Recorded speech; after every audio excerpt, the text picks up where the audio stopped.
The opinions of the individuals during this broadcast are their own and may not be the opinions of their group or other organizations they may be involved with.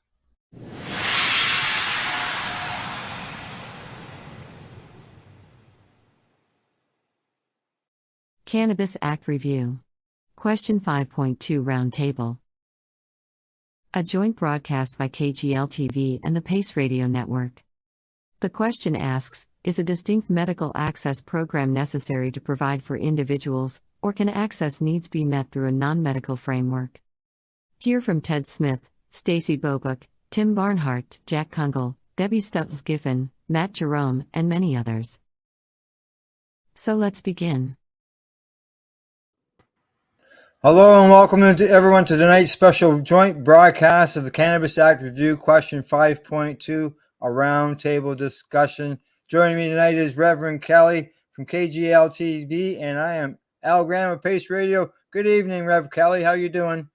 Good evening, and as we begin, we would like to acknowledge the land on which we stand is the tradition and territory of the First Nations. We also acknowledge that the Indigenous people are the traditional guardians and caretakers of this land that we call Canada. We offer this land and territory acknowledgement to respect and show solidarity with our Indigenous nations. Thank you very much. Hello, everyone. Thank you. Thank you for joining us tonight. This very special broadcast of the Reefer Reporters. We were saying this morning, almost 12 hours ago, about 10 hours ago, when we went live in the news this morning, that we would just be back a little bit later and you'd catch us Reefer Reporters all day. So thank you so much for joining in. Exactly. The just so everybody knows, tonight we'll be airing at about 20 different locations between Facebook, Twitter, YouTube, Roku, Amazon Fire Stick, Chromecast, Apple TV, and wherever you can post comments, feel free to post comments. And if we see them here on our StreamYard feed, then at some point throughout the night, they'll be addressed. Yeah, this is probably the biggest broadcast that we've ever done collectively here. So, and it's an important one. It's one that it just came up when we did the news one day. You know what? I think we need to do something about this. I think we need to have this conversation with all these really important voices. So it just came of this, and look at all of the people we've brought together tonight to have this conversation. So it's pretty interesting and wonderful. Exactly. Shall we touch on the format before we get going? Yeah. Okay. So there's going to be 3 groups, 2 smaller ones, about 30 minutes each, and then there'll be a larger group for about an hour. And we're looking in the third group will be that hour long, so there's going to be more people involved, and we'll have some questions. We're going to allow some time to take that input from the comment section as well. Right. Yeah. Right. Just so you know, I am getting messages from some of our arranged guests, and they are having some problems. Just so you know. Okay, that is good to know. Right. Okay, so that's good to know. So we may have to assist them at some point in time during this broadcast. If that happens, then we'll just take you out, Al, if you have to go troubleshoot with them. But we do have, I think everybody from our first group is here. Almost everybody from our first group is here. So should we bring them in? Yep, bring them in. Let's bring in our friends. The first is, hello, Jack. Hello. Oops, Matt's in the second one. Sorry. Hello, Debbie. And hello, Ted. And Ted. And do we have Ross? Is Ross one of the ones that we're having trouble with getting in? Yes, Ross is having problems. Ross Middleton from Canadian, the Therapeutic Partners. He's having problems logging in. So I'm going to try to send him some messages while we do this. And see if we can get him added.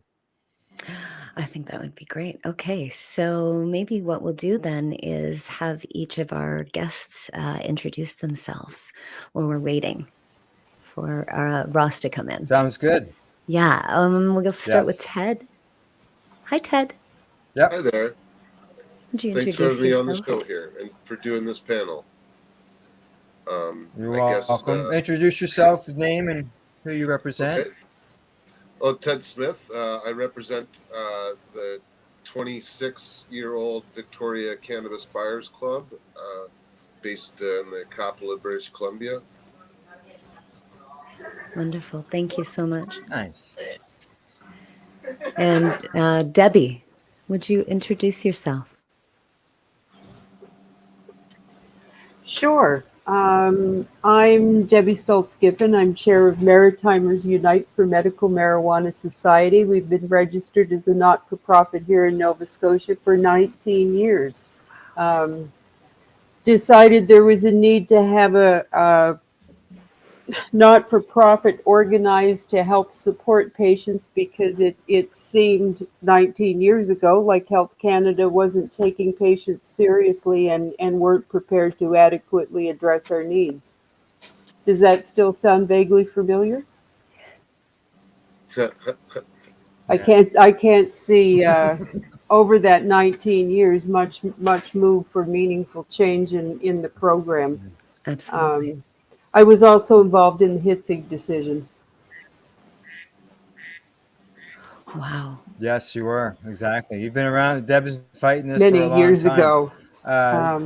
Anyway, many I'll years. let either Jack or Ted have a turn at introducing themselves because I realize we've just got a half of an hour here.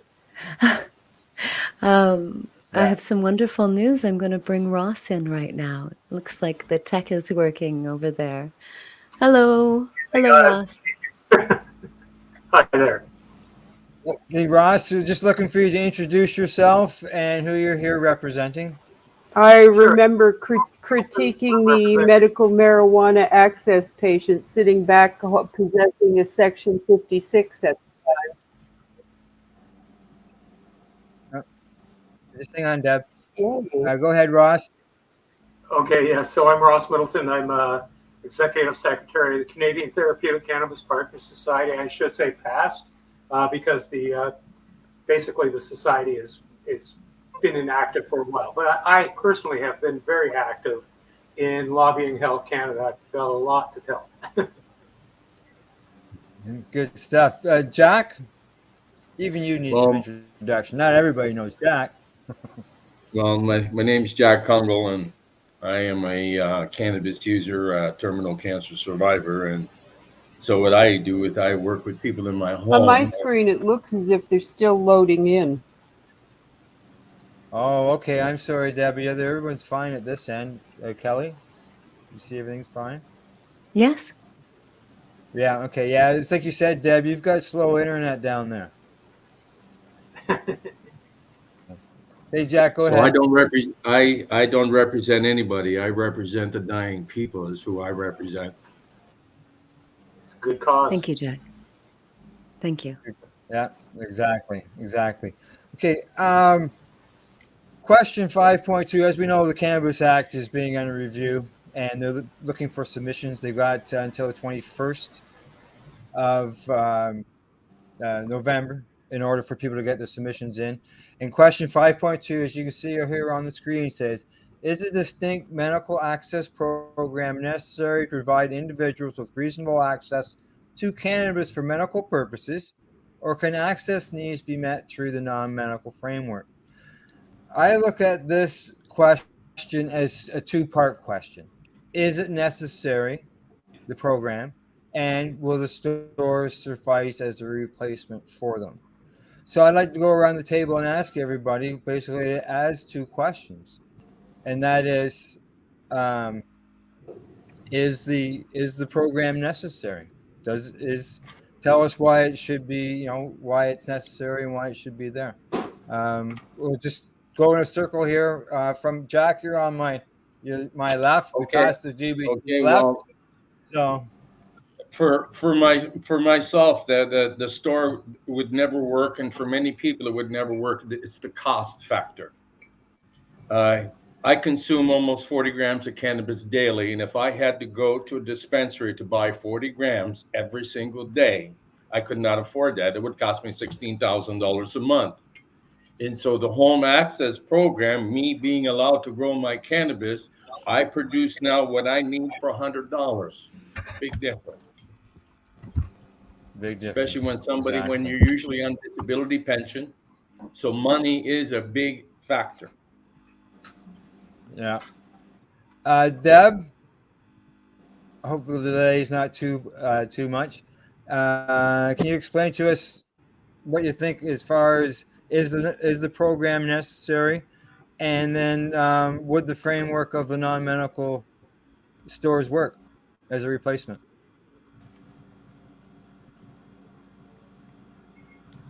She's muted.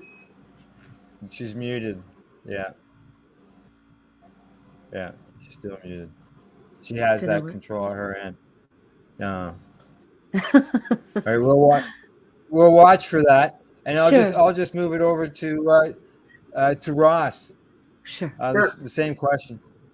Yeah, I just did the whole questionnaire thing online. I just completed it this afternoon, and yeah, that question was there.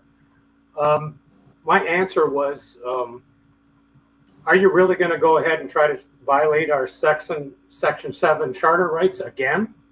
Are we going to go through this again? Really? You know, like, they can't do this. And I got to tell you, these are some of the stupidest questions I've ever heard. Pretty much, I gave 3 answers for 12 questions. And it was the same answer for like 4, and then another same answer for another 4, and another same answer for the other 4. So it was just kind of like asking the same question in a different way. And they say, do you want to take the people's ability to grow 4 plants from the recreational program? And it's like, sure. And the first person that gets busted for growing 4 plants will go to court and say that it's against his charter right to give it to him and then take it away, right? So that's not going to work.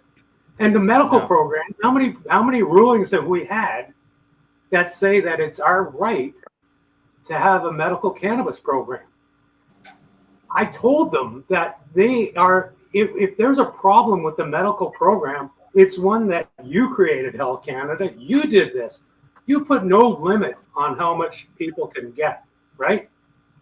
So now people abuse the program, get 490-gram permits on one property, grow thousands of plants and are untouchable by the police, hiding behind the medical program, and then diverting it to the black market. So now somehow our program is at fault for that. No, it's not. Okay, it is not. Health Canada wrote these regulations. They are wholly and solely responsible for any abuse of the program. So I'm focusing on the medical program here because they just can't do this. Okay, they just can't take our medical program away. They can tweak it, and they should. They should reduce the potential for abuse, because I don't like to see our medical program being abused. But at the same time, as I said to them, it's a balancing act. You can't make it too restrictive, but you can't make it unrestricted, right? So where's the balance? It's all about finding balance. I said the balance has to be there. How's 30 grams a day with a special provision for up to 50? Some kind of limit, right? If they did that, just that alone would reduce the potential for abusing the program to divert to the black market. They could, in one fell swoop, reduce the black market by 80% by limiting access to the medical program by people who don't really need it, don't want it, just want to use it to cover what they're doing. I don't like it. I mean, the black market, I'm not against the black market. Don't get me wrong. I mean, it's there and it'll always be there. And I've always been a supporter of it. You know, like, I mean, freedom is key.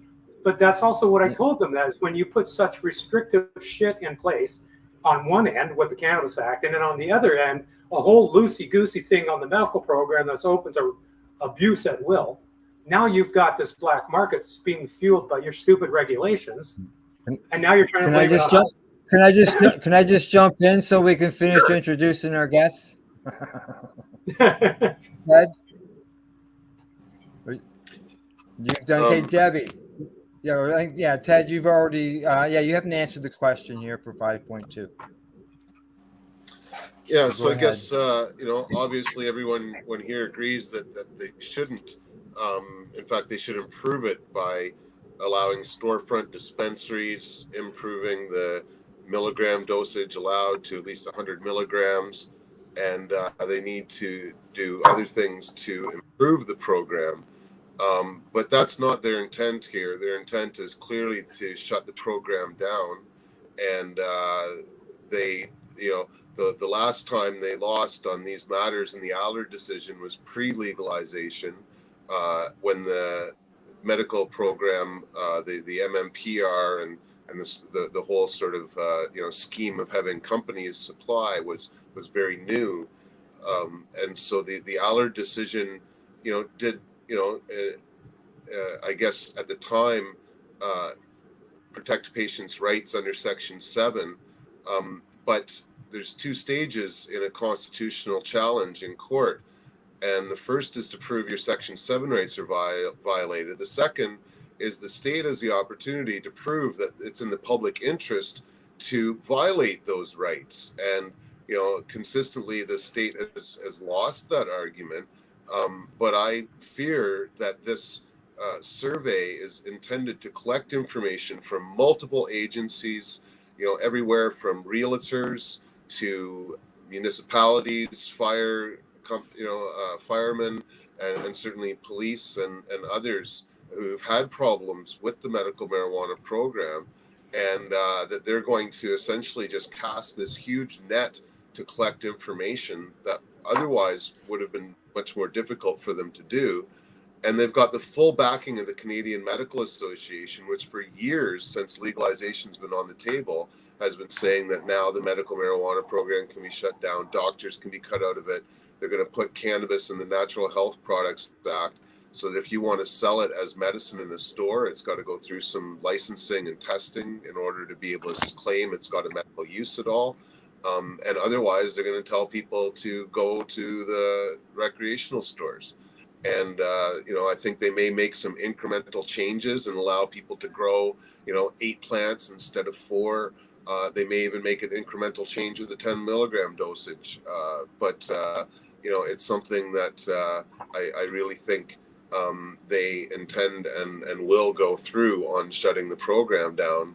It's more a matter of how we're going to either stop them by raising enough public awareness that they're even putting this on the table, and preparing to go to court again, because I have no doubt that that's what's going to be the result of this.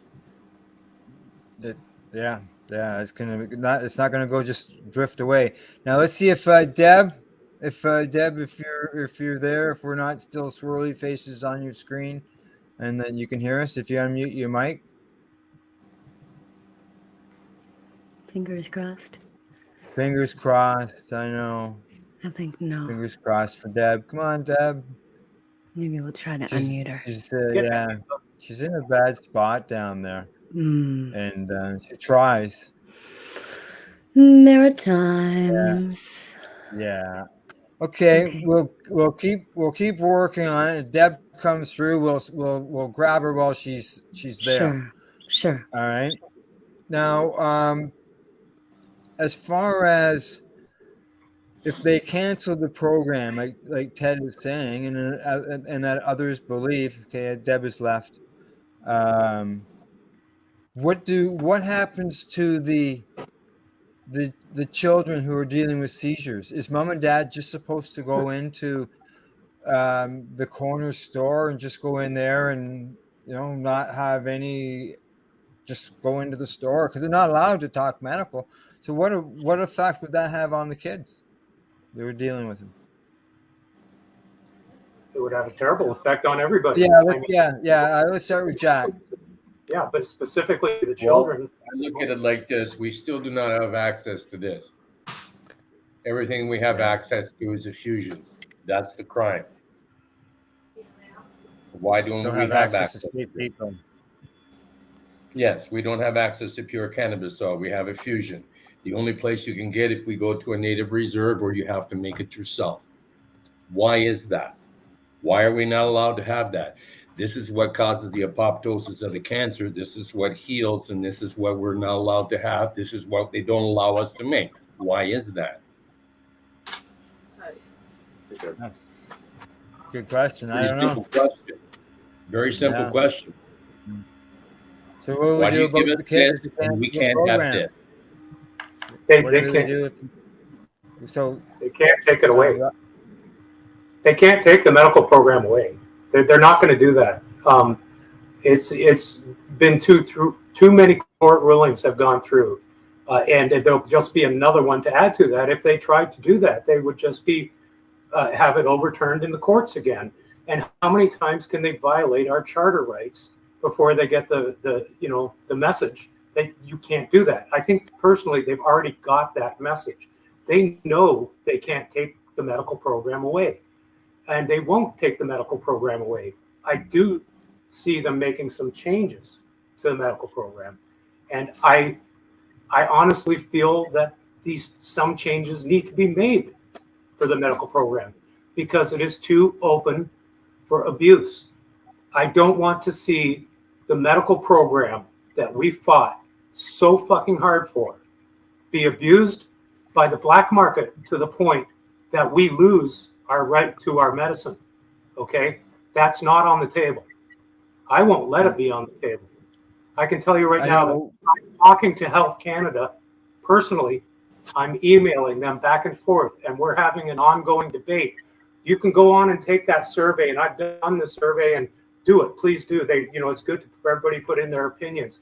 But I've busted through that fucking barrier, and I'm talking to them directly. You go to the legislative review at gov.gc. Anyway, you can look it up. You can send them an email too. But I got them to the point where they recognize my name now, and they reply to me. So they might do it for you too. And maybe if enough of us send emails, they'll understand that we're not just going to take this laying down. Excellent. We're going to fight this all the way. And I guarantee you right now, we are not going to lose our medical program. Maybe it'll be changed, and maybe it should be. I don't like the black market thriving on our backs, okay? We need to get all the medicine we need. We really do. The question is, how much do we need? Does anybody need 90 grams a day? Anybody here? No, anybody, I consume between 35 and 40. Right. So does anybody need 120 grams a day? I've heard about a 200 gram a day permit approved by Health Canada. Wow. Okay. This is crazy. Wow. Right? Nobody needs that. And what are they doing with 200 grams a day? You know what they're doing. Well, okay. Yes. They're diverting it to the black market, and it's giving us a bad name. And that's the abuse of the program. Right. We need to have reasonable access. I said to them, Justice Phelan ordered reasonable access, not unlimited access. Okay? And what they gave was unlimited access that was open to abuse. So now we got to talk about limits. Okay? Well, I'm not there yet. I'm still going around asking questions. What about the kids? The kids, okay. Well, the kids are given, aren't they? I mean, who the hell would take the kids' medicine away? You don't feel that they're going to eliminate the program. So I don't know whether you want to get into a what if scenario. What if they do eliminate the program? What about the kids? Is mom and dad supposed to go to the store? If they did, obviously, the kids would be first on the list, right?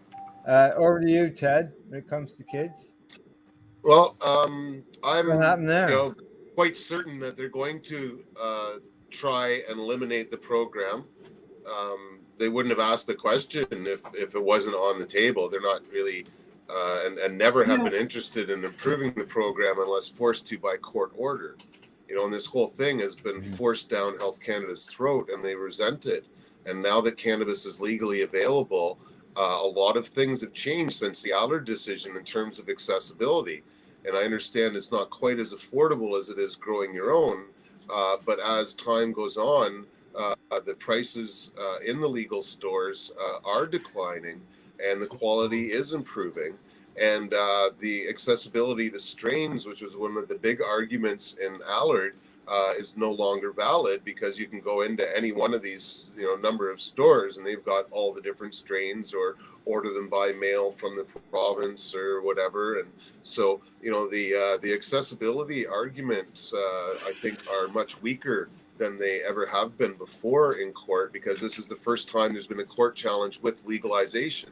So we can't just stand on our past court decisions and say, oh, we've won in the past, we'll win forever. A careful read of Allard shows very clearly that the decision was made at the earliest stages of the MMPR. And, if the circumstances changed, those Section 7 rights may not stand to the Section 1 arguments. And Ross has just given a whole lot of evidence about the Section 1 arguments and how abused the program has been and how many people are being arrested, in these situations that are making the whole program look bad. And that's the evidence that they're going to use, and there's mounting evidence of it. Like they're going to be able to, really lay it out there that like they've got this across the country. So I have absolutely no doubt that they're planning on doing it, and that this is part of their means of collecting evidence for the court case that will follow. Wow. Well, that was one of my questions. Why would they ask this question, and what will they use it for down the road? Obviously, they're not just asking it just to write it on a piece of paper. Right. They're asking it for, there's a purpose, is it? They want people to write in. It's there. It's part of it. So why are they doing it? You don't ask a question. You don't ask a question like that if you're not willing to accept the consequences. It's like asking your girlfriend if you think you should break up. Right? Don't do that. Like you don't do that unless you've got it in the back of your head, maybe this relationship is over, right? Like that's the kind of question that we've just been asked. That's right. Yeah. That's right. Yeah. That's right. Yeah. And it's going to take all of us to stand together and not let that happen. So It's not going to happen. We won't let it. We won't let it happen, and it's not going to happen. It's just not. No. Okay, we got 3 minutes left here until we switch everybody around. We're just going to do it all live. We're not going to commercial break or anything. There's no commercials. that's right. Yeah. Now, could they turn around and use this data for the actual excuse in order to eliminate, the program by saying that the majority of the people who did this survey feel that the program has run its course and the stores are sufficient? Like that'll automatically trigger a court case? Can I take that? Ross, go ahead. Yeah. I see your hand up, Ramon. I don't know if you guys are aware or not, but there has just been a court decision made, and that was in Warneke et al. Versus Her Majesty the Queen, of which I was an affiant in that trial. I attended the entire trial virtually over Zoom. We won. Okay. There's still a publication ban in effect, believe it or not. The defendants have to go back to Saskatchewan court to have their charges dismissed. And until they're dismissed, the publication ban is in place. This is general information that I'm giving you. It's not details about the case. So it's not really violating it. But I can tell you what the decision was. And that was that no in-person access to medical cannabis violates. Which section of the charter do you think it violates? 7, right? So it's another Section 7 charter violation. It's been determined, it's been ruled on, and that means that there will be in-person access to medical cannabis. You're talking about a federally regulated scheme of stores located across the country where people can walk in, buy their medical cannabis, and walk out with it. That you can't do that right now.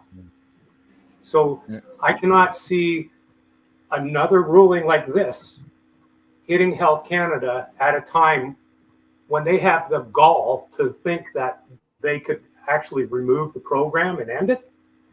This is just another example of why they can't. In fact, they may tweak this system, and it is under review right now as a part of this Cannabis Act review, as it is part of the Cannabis Act. I don't know if you know that or not, if it's under the Cannabis Act. And so this review is on all of it. So they're asking a lot of questions, and there's going to be a lot of answers. And in the end, they have to look at legal decisions that have been made. And when it comes to the medical program, I don't think that they would think it would be in their best interest or good PR in any way, shape, or form to try to take that away, especially now that we've just had this new ruling where in-person access is against your Section 7 rights. So Right. I don't think they're going to take it away, but they may not even change it at all. But I encourage them to change it and make it sensible so that it's not abused. Sure. That's just Okay. simple. Thank you. Thank All you right. for that. We're at the bottom of the hour. We are. Ross and Ted are going to come back for the third segment, which is going to start Stick around 8 o'clock. if you can. Okay. Probably be a few minutes late. Jack has Right. got to leave. Jack, would you Thank like you to say so a few words much. before you depart? Thank you, Jack. Before you depart, Well, you I got a just few want to words? thank all you guys for everything that you do. Nice meeting you guys.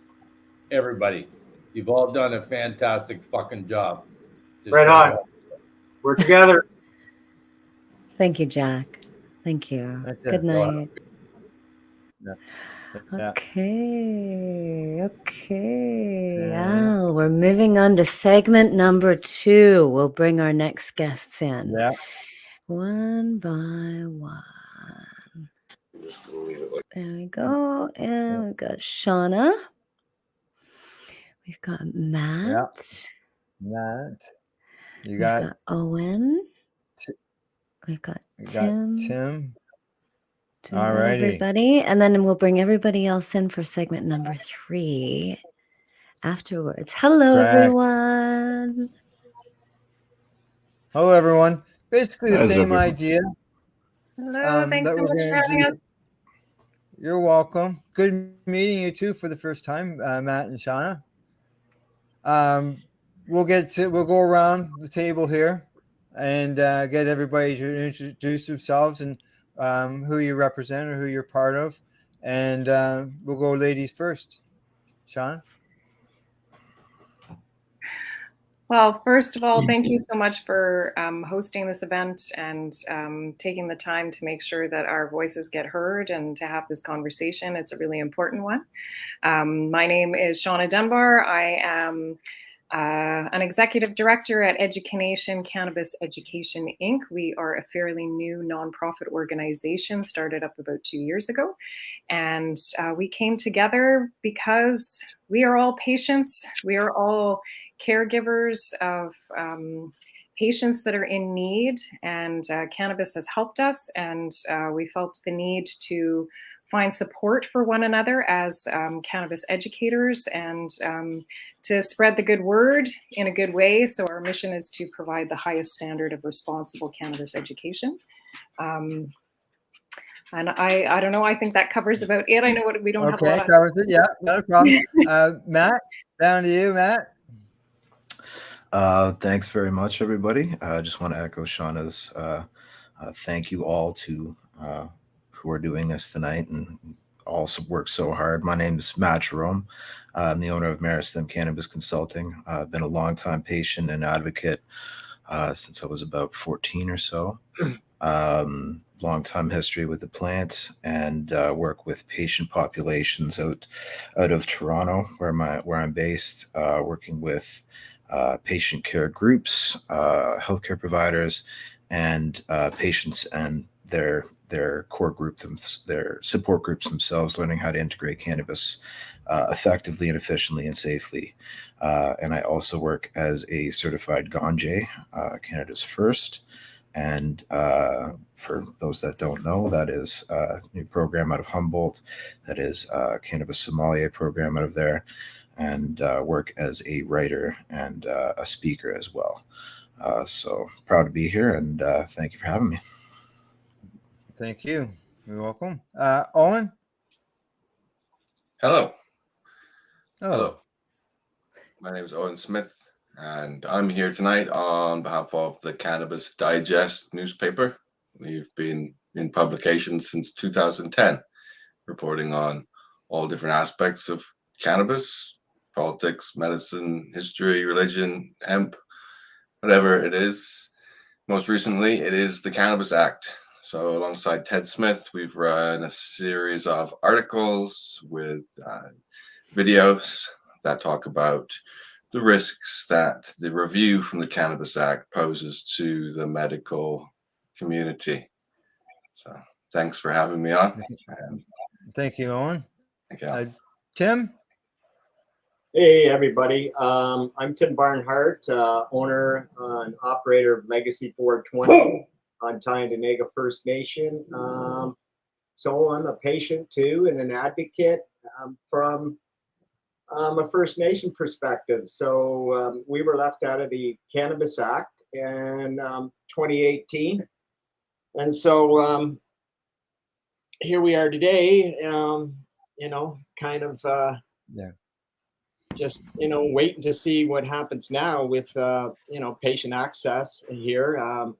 I have been interested in the Pat Warnicki trial, the case, and that has some interesting tenets to it that might be helpful. I don't know if that's a mainstream position or whether sales are definitely going to continue on First Nations. I can tell you that.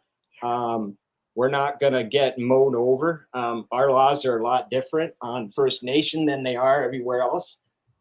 I can tell you that, this is going to be a battle for all of us. And, all parts of Canada needs to wake up because what they're offering is basically an isolate market for patients, and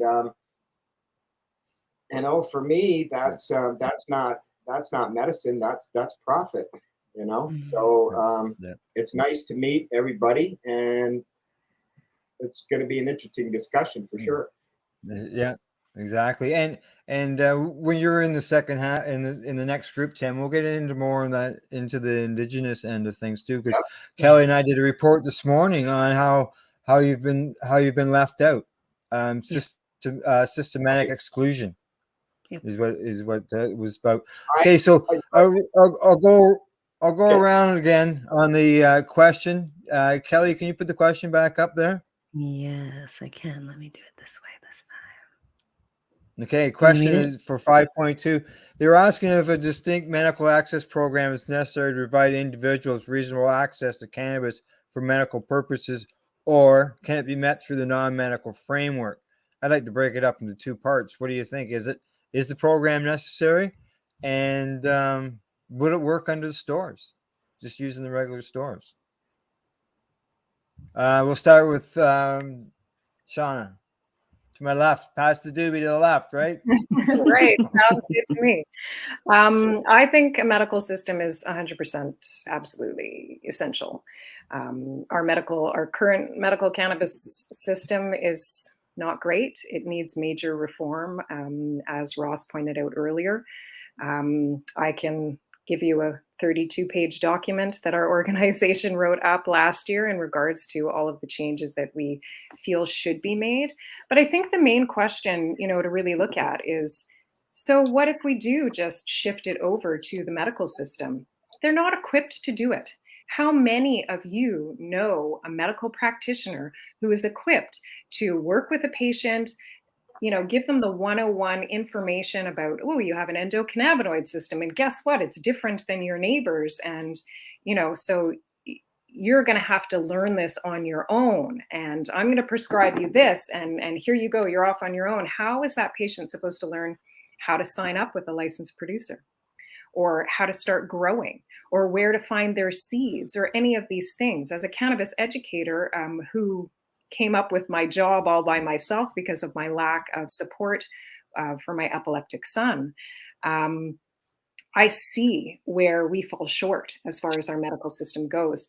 Our medical providers are not trained to be able to support patients and their use of cannabis. It's as simple as that. I mean, I can tell you here in Quebec, McGill University spends a half an hour, 30 minutes total in their teachings to future doctors.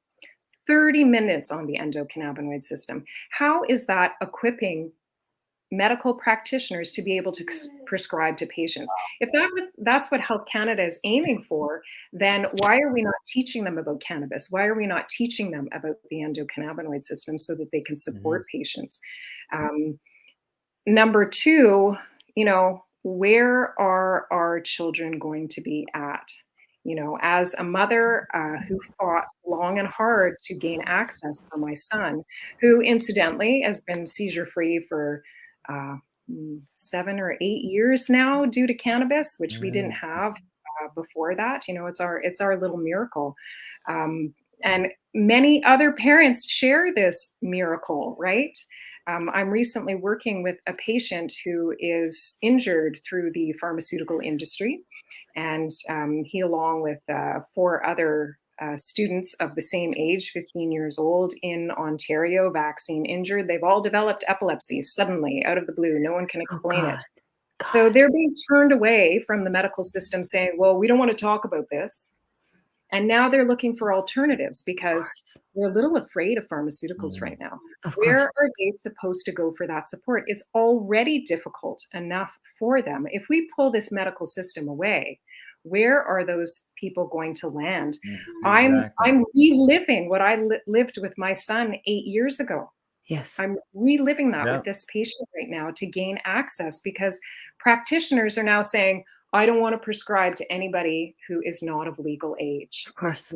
Because of fear and because of lack of education. So to assume that our medical system could support medical cannabis patients' needs, or just patients' needs in general, is absurd.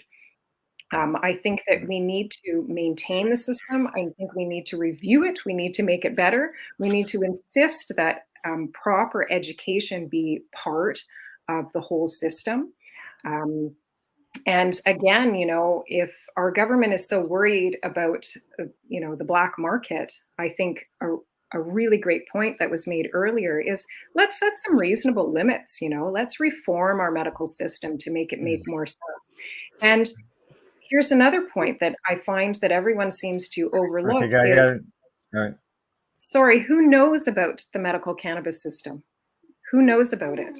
Our government, we make zero effort whatsoever to actually inform the public that it exists. So grandma who has arthritis goes to the rec store, and that's proof, in Health Canada's own statistics about who is frequenting these stores. They're people in medical needs, so there needs to be a change in perspective, 100%.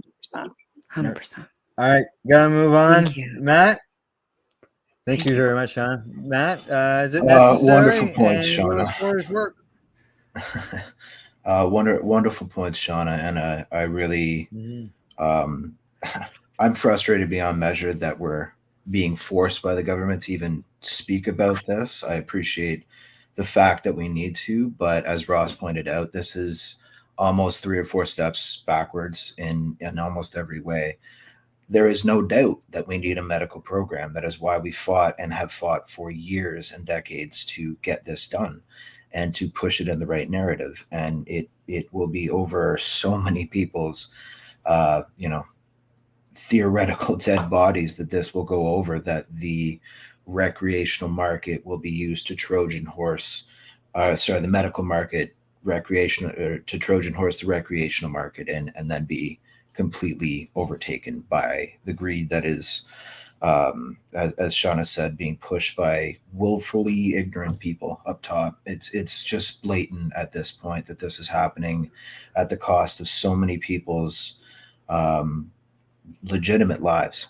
It's not an issue of losing money or that, when it comes down to saving our most vulnerable and our children and the people who need this medicine the most. And a medical system is absolutely essential to those who can't gain access to. I know people as a former medical grower, and a proud one at that. It was one of the most rewarding jobs I've ever had, because it illuminated me to the true suffering that was out there. I've been using medicinal cannabis since I was about 15 or 16.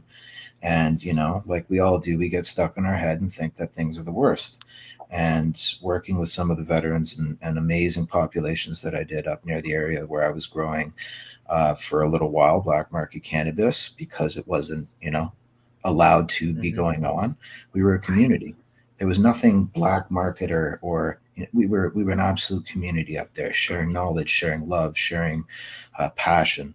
And having the green thumb that I did allowed me to interact with some of the most inspiring people there were, and illuminated me to the real population, the patient population out there who needed this to get out of bed, not just to improve their quality of life. And it is something that I think the Canadian government should absolutely be ashamed of, that they use a review after something they come out with after 3 years and then a year, dragging their heels about it, to then turn and look at us in the face and go, do you really think we need something that is the only reason that legal cannabis is being sold? Right. It is on the backs of prisoners and advocates and patients and children and people who these governments and politicians are supposed to be serving.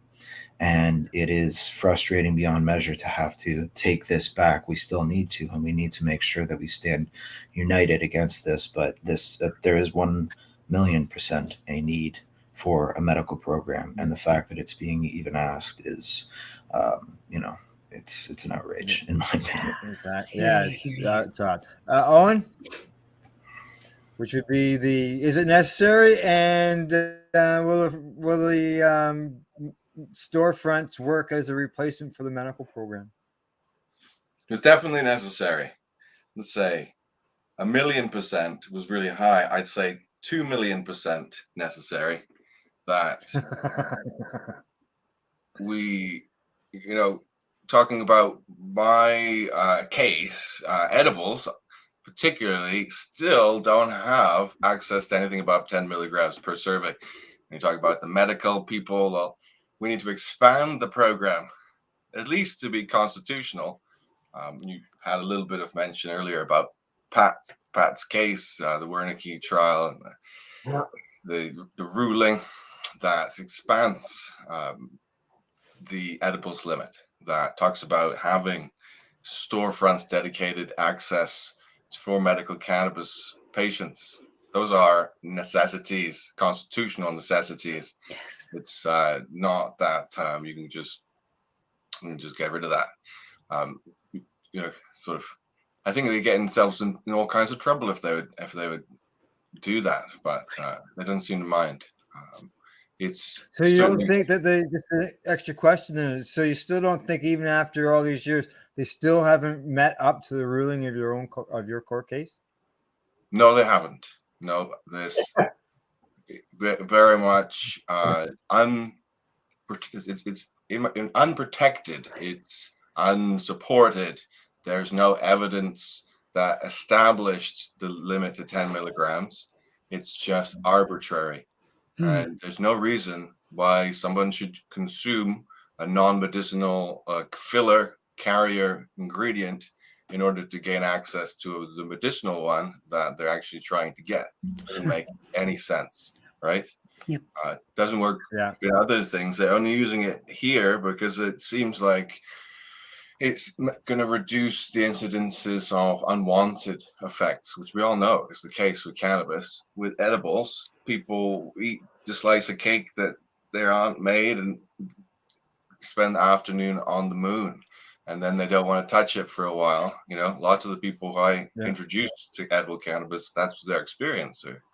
They will help you get in slow, will help you ease your way in and become comfortable with it, which is seemingly what a 10 milligram limit would do. Reduce sort of hassle that they might see as a consequence of legalizing cannabis. But it's not a constitutional decision. It's unconstitutional, and that's been confirmed recently. It's wonderful. Pat actually has got to come visit me a couple of times. His brother lives in the neighborhood here, so. Yeah, exactly. Over to you, Tim. Same question. Is the program necessary? We're in your situation. Obviously, you're dealing with a lot of medical patients. So is the program necessary, and will a storefront do us advice? Absolutely, Al. So we've been in operation for, almost 8 years now. And overwhelmingly, we are increasing our bottom line every year. And that tells me that patients just keep coming, right? So I think the bigger picture with the medical program is the rollout of the recreational program. So right from the inception, you and I, Al, and I'm sure everybody, all the other guests, were hearing, underlings and whisperings of extinguishing the program in lieu of the recreational program. So that's always been their plan, right? So I go back to Pat's case again, and I think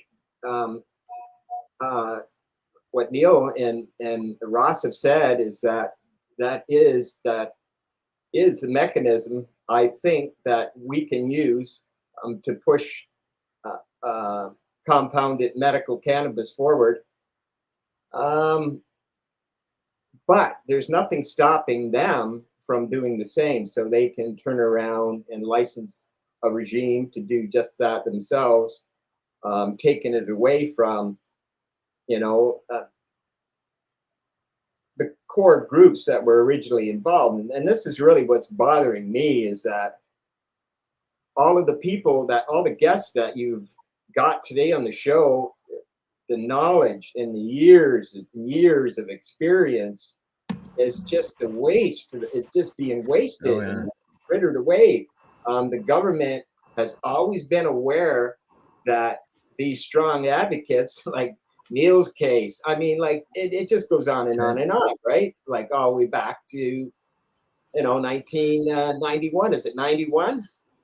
Right? So it is not only needed, it's necessary.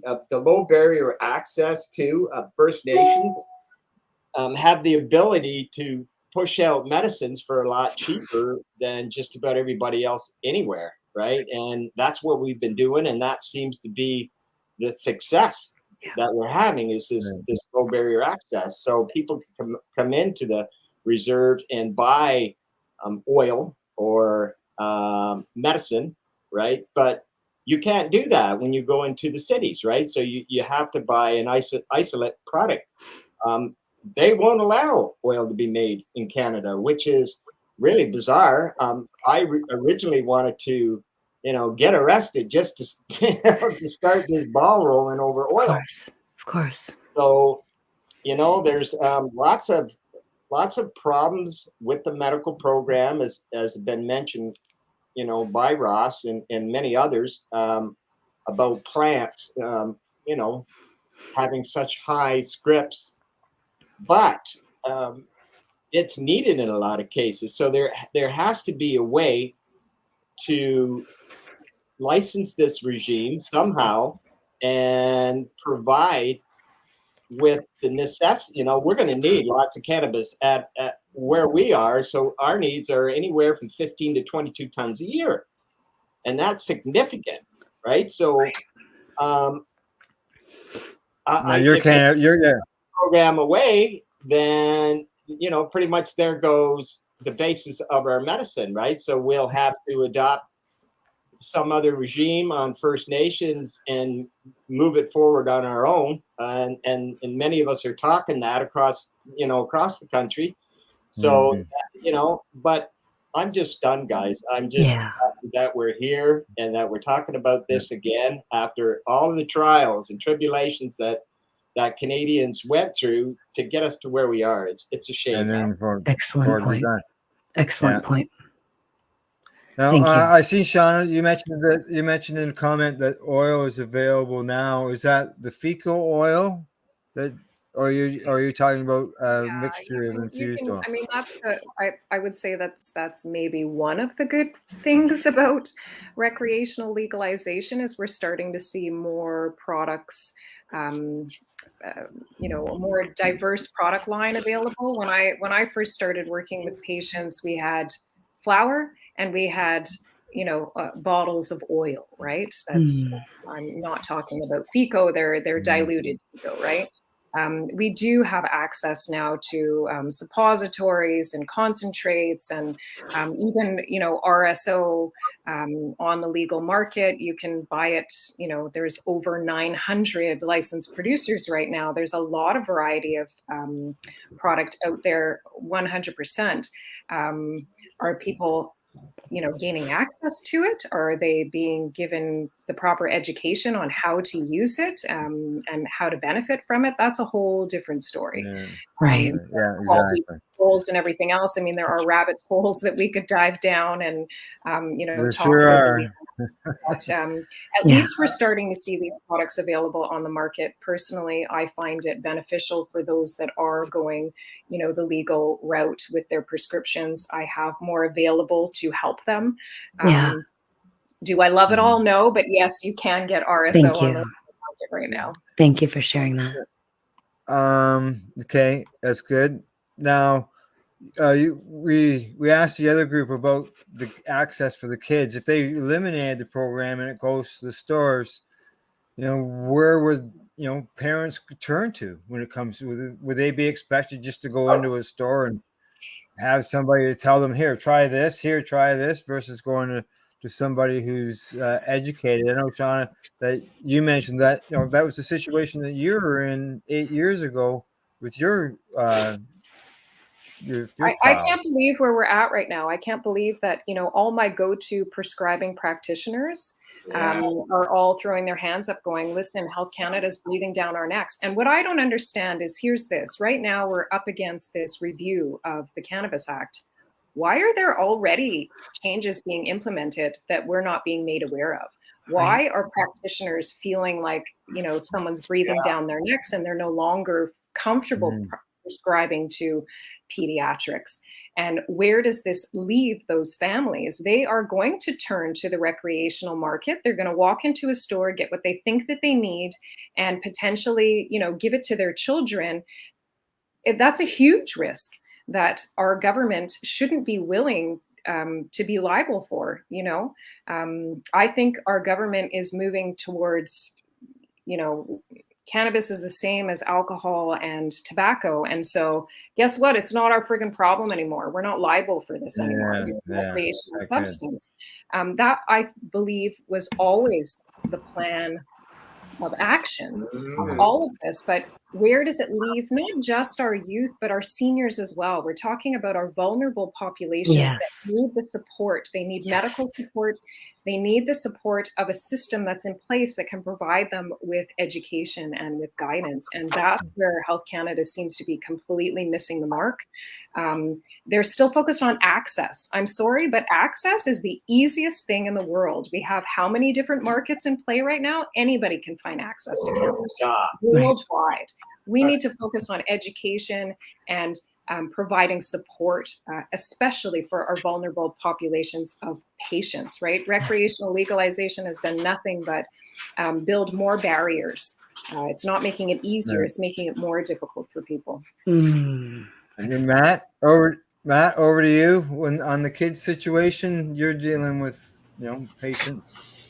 100%. I agree with Shawna so much about leaving our vulnerable populations. This is, I take it as a duty as someone who's an able-bodied patient to fight for those who can't, because it seems so blatant that these higher ups, as soon as they get, and it's sad to say it, that it all comes down to money, that the recreational market seems to make more money for them. So they just don't care about the people who they're serving. And it's just, it's frustrating, coupled with other emotions as just, it's outraging. So the kids who I've had the fortune of knowing and had the fortune of being around who have been affected positively by cannabis have almost always had, them and their family have almost had always a fight, and it's one way or the other. And the last people who should be having these fights are these people who are already fighting these absolutely awful illnesses and things that are completely draining and catastrophic to families. These are the people who need the support most, not millionaires and billionaires. That's not who we made this industry to support.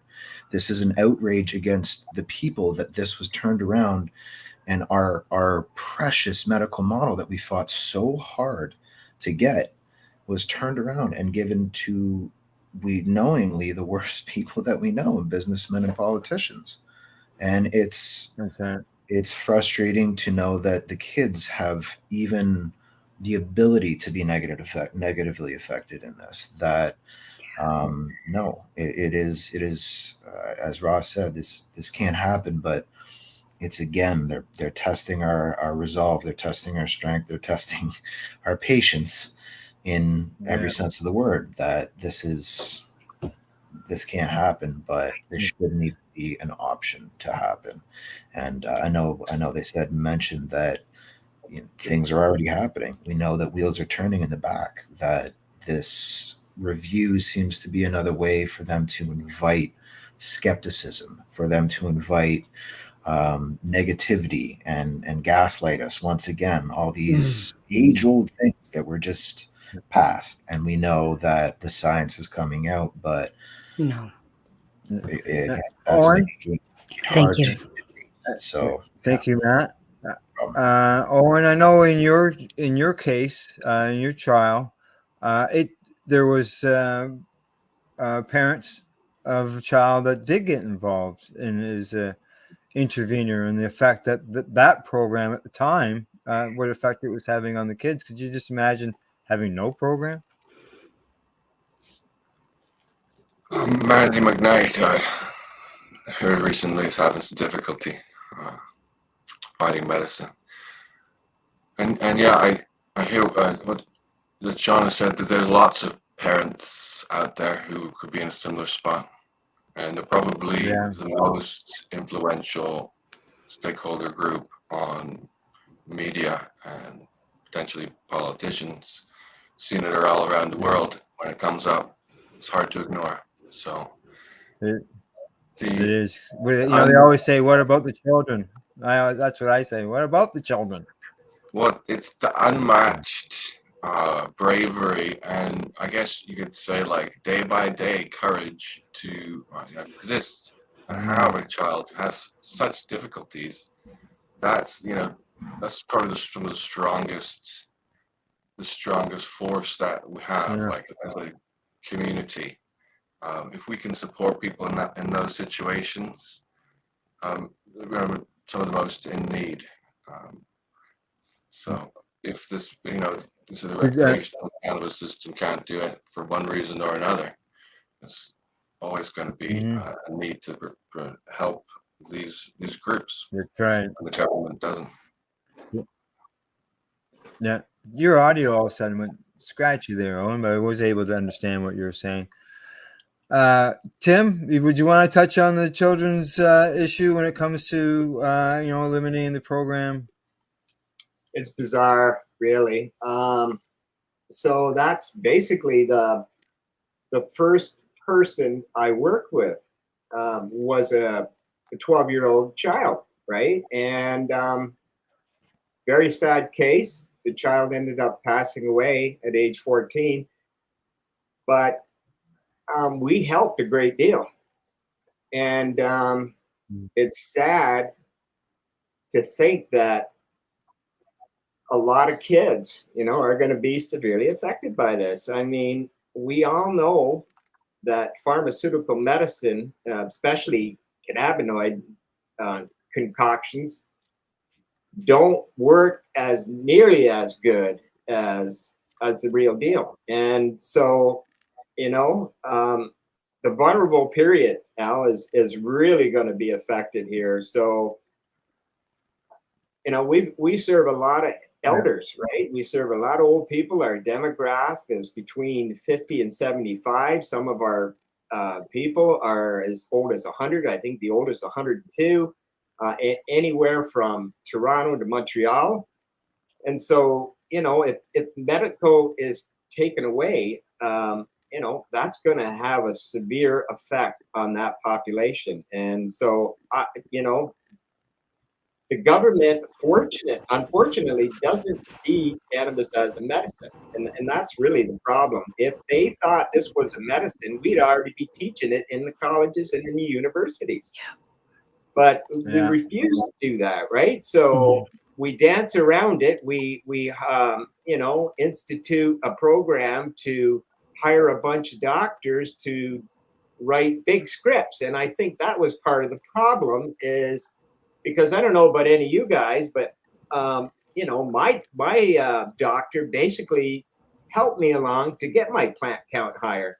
So they were complicit in this. And those people were hired by the federal government. Right. Right. So I think they were part and parcel to the problem. And I think if our own doctors were allowed to write scripts, this program would be entirely different.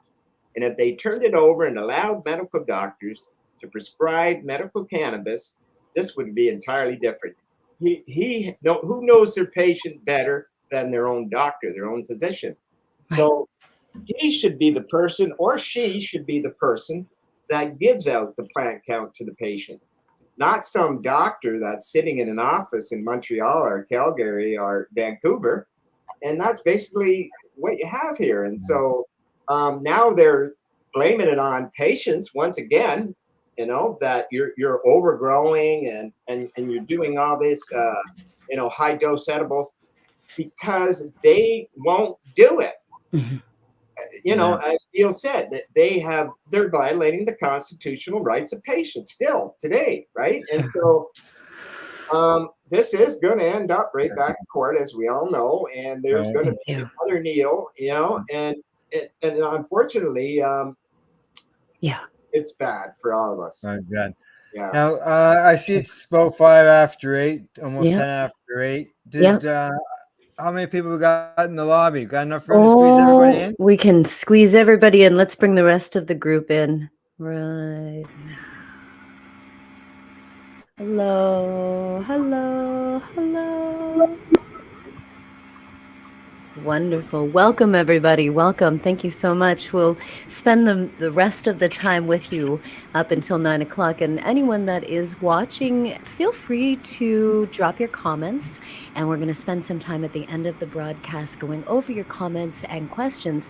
And that will also be the time that you can speak to any of our guests and panelists this evening as well. We have a new panelist in this segment. And that's Greene Irene.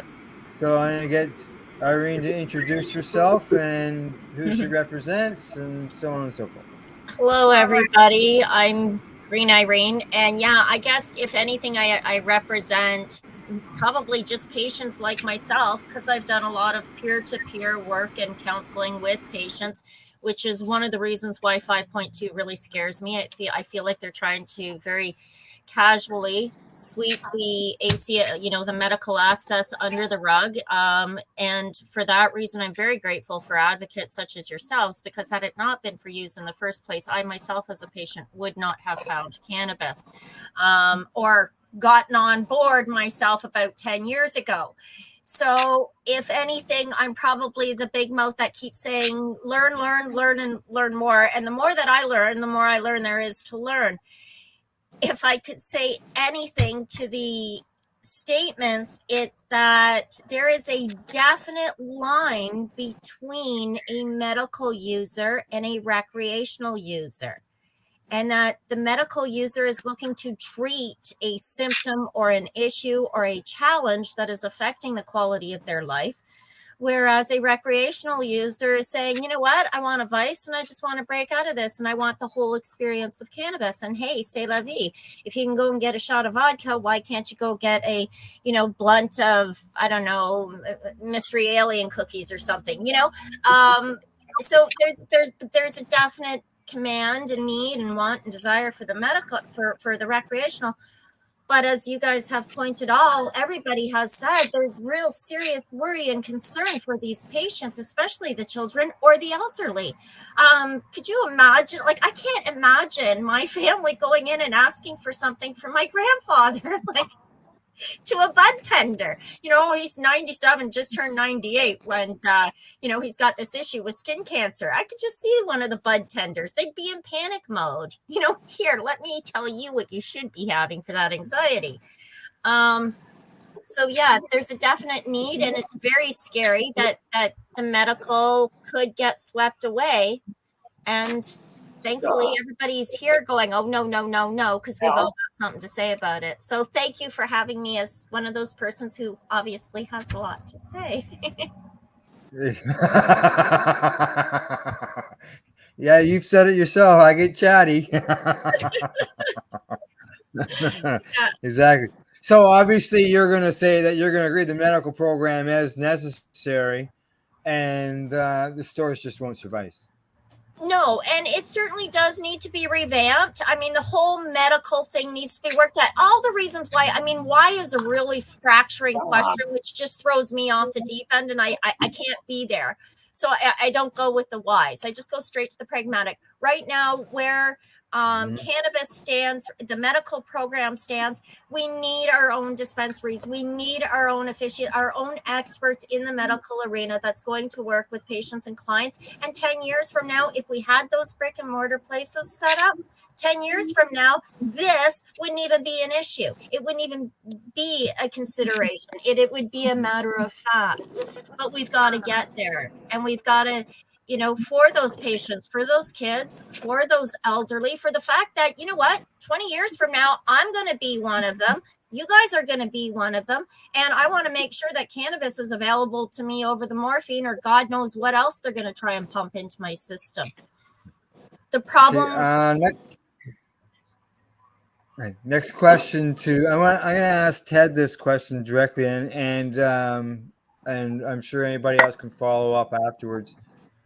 Ted, is there any past court cases that could stop the government from doing this by eliminating the program? Like, would the affordability part be something that could stop this? Okay, it's really choppy and hard to understand that. Okay. If I paraphrase, like, can you hear me out? Am I clear to Yeah, I can hear you. Okay. Yeah, like I'm wondering if I understand, you're asking me about the Allard decision. Allard, Parker, any of them. Okay, sorry, I couldn't hear that. Yeah, like, could the Allard case, the Parker case, the case that Ross is talking about, the Clay case, any of them throughout the years, is there a court case that could just put the brakes right on this whole elimination thought? This is just too choppy. I can't understand. Okay, all right. Okay, well, I'll pass that. Guys. I'll pass that question on to anybody else who wants to answer that. Ross or Shawna? I'm just going to skip out, folks, because I can't. Okay, thanks, Ted. Thank you. Thanks, Ted. Stop. Okay. Internet issues. All right, Matt, Shawna, Tim, Ross. Sorry, what was the question? Is there any past court cases, whether it's the Parker, the Clay case, newer cases like Owens or the Allard case? You're talking heavily about the one that you've been involved in that you believe could put a stop to this. Yeah, it makes you wonder: is Health Canada and the Canadian government ever going to stop violating sick people's rights? Like, really? Right. What is the issue here? Like, we need to get over this shit. There's a lot of people out there who don't want to be on opiates, who don't want to be on other pharmaceutical drugs that have many, many side effects and can make you even sicker. When cannabis is a natural medicine that can cure almost anything or treat almost anything, including children. Why is there this big bugaboo that somehow it's evil? I go into my local Foodland grocery store and walk out with a bottle of Jose Cuervo. Okay, I can walk into my corner store and walk out with a pack of Du Maurier. Right? How many people die from tobacco? What kind of problems are there in society from alcohol, drunk driving, spousal abuse, God knows what, right? Like in the food land, right? And what do we have for access to cannabis? Medical cannabis, in particular. You can't walk up to a store. You can't walk up to you can go a into legal Shoppers medical Drug Mart. store. And you can go to Shoppers Drug Mart and say, I want to buy some of this cannabis. And then they'll happily order it from the LP for you and have it delivered back to their pharmacy, where you can go back a few days later to pick it up. What the fuck? You know, like, no, that's not good. Here we are No. in 2022 going into 2023, and sick people are still fighting for their right to treat themselves with what they feel is right for them. What's wrong with our government, and what's wrong with Health Canada? What's wrong with the society that would do that to the ill, right? Mm-hmm. So this has got to change. It's going to change. I don't think that anybody can operate with a good conscience and support the elimination of a medical program that benefits so many. No. What kind of evil is that? You know, I'm sorry, but this is gonna stop. I'm not gonna say it's gotta stop. It's gonna stop. You know, like, I mean, we've been victims, okay, and sometimes we talk like victims. Now we have to talk like owners of our own rights, okay? We don't have to ask for anything anymore, okay? We've won all that right. Now we do. Mm-hmm. And we do whether they have it written or not. And if they prosecute us, we go back to the Charter of Rights and Freedoms again, right? So this is all just a big circle that needs to just be flattened out into a plane of existence where we can all agree that medical cannabis is a right that every human being on this planet deserves to have, and we're not going to let it go without a fight. And so therefore, it's not going to go. I think they know that. I think they know that they can't do it. I think too, one of the challenges for having it in order for, and I'm not sure exactly how it all works or what it's called, but any pharmaceutical that comes out has to have like a DIN number or a DNS or an NID or whatever the hell that number is, like that drug. Well, cannabis is a plant. And as we all know, I mean, if I grow Granddaddy Purple on the West Coast, it's going to be different than the Granddaddy Purple on the East Coast, just by weather temperatures or whether I have it indoors, what I'm going to get. So they can't narrow it down. They can't standardize it, which means they can't give it this stupid little number. So if they fluff it off into a naturopathic health food store environment kind of thing, then they don't have to deal with it anymore. Then they don't have to deal with the insurances because it's no longer considered a medicine. Then they don't have to. I mean, there's just so many things that the government very happily would get to go, do away with. That is all on the backs of patients, and patients definitely need to stand up and fight for their rights right now in a very big way, to keep this on the table and to get it amended, to get it so that it actually works for us. Yeah, that's right. I mean, we're being taxed on our medicine. We're being taxed on our medicine. Right. Like, yeah. Absolutely. Yeah. Tim, as I mentioned earlier, I wanted to touch a bit onto the Indigenous community when it comes to the medical end here and communicating with the Health Canada. Kelly and we did a report earlier this morning on the Reefer Reporters on the exclusion of the Indigenous community involved in the Cannabis Act. Yeah. And how they don't feel that they've been involved at all. So did you want to speak to that? I sure do. Just mind-boggling. So right from the outset, I was on the trail, literally following politicians around Canada, asking them why no consultation with First Nation. Actually, when they were developing the regulations for this program, we were right there, debating the federal government then.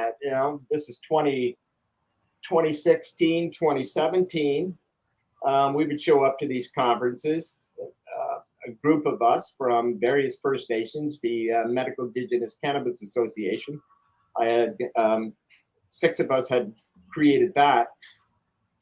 And so, we sat with the Cannabis Secretariat and Health Minister and all the other politicians. But right from the outset of this program, they didn't even acknowledge us. We were sitting front and center, right in front of the podium, and they would not acknowledge us. So right from the outset, this program has not been about inclusion, right? And really, I'm okay with that because that gave us the ability to create our own laws, right? So whether that was done by design or by mistake, I'm not sure which, but it's working to our benefit. Now the Indigenous councils across the world see the benefits of natural medicines, all of our natural medicines. Cannabis is just one of thousands. So it's just part of our pharmacopoeia here through all the reserves that I work with. And, I'm supplying probably 75 different, First Nations across Ontario and Canada. And so, wow. Yeah, so the councils are now grabbing hold of this, and they see what it is. It's healing their people, right? So we have a whole different perspective on plants and medicine. And I think that's why we were left out of the consultation, is because we see plants as part of us, and we always have. And so the government, from the outset of this program, it's always been about money. It's never been about patients. It's never been about human rights, body autonomy. It's never been about anything like that. It's always been about money, speculation and money. And it was driven, into a state now where someone mentioned earlier 900 LPs. And I can tell you right now, probably 90% of those LPs are in the red. So we're hearing about it all the time. They built it top heavy. Al, you and I have had some heated discussions on this. They pay themselves enormous fees every year, right? So $10 million a year for a CEO is friggin' ridiculous, especially when you're trying to serve the needs of patients. It's a slap in the face to the patients. Not only the patients, but the thousands of Canadians across the country who basically got their living usurped to the LP. So those people should have been, compensated, if you will. I don't see this as a black market. I never have. It's a medicine. It belongs to us all. So that is, I've been growing probably 47 years now. And I've always thought about it like that. The first time I was introduced to a plant, that was nature to me. And so I never looked at it as a drug. And that's so bring it on. Bring it on. Okay. Matt, why do you think that the government is collecting this information? Like, obviously this is information and data because people are going to supply the government their proof of why they feel on this question so passionately. So do you think that down the road that they'll use this against us? Always. Being coming from where we have as proud cannabis users, I'm skeptical of anything they do. They lift a finger, and I think there's an ill intent into it, and there's good reason to it. There is the questions, as we alluded to earlier on, they're not questions that have anything to do with the medical population improving.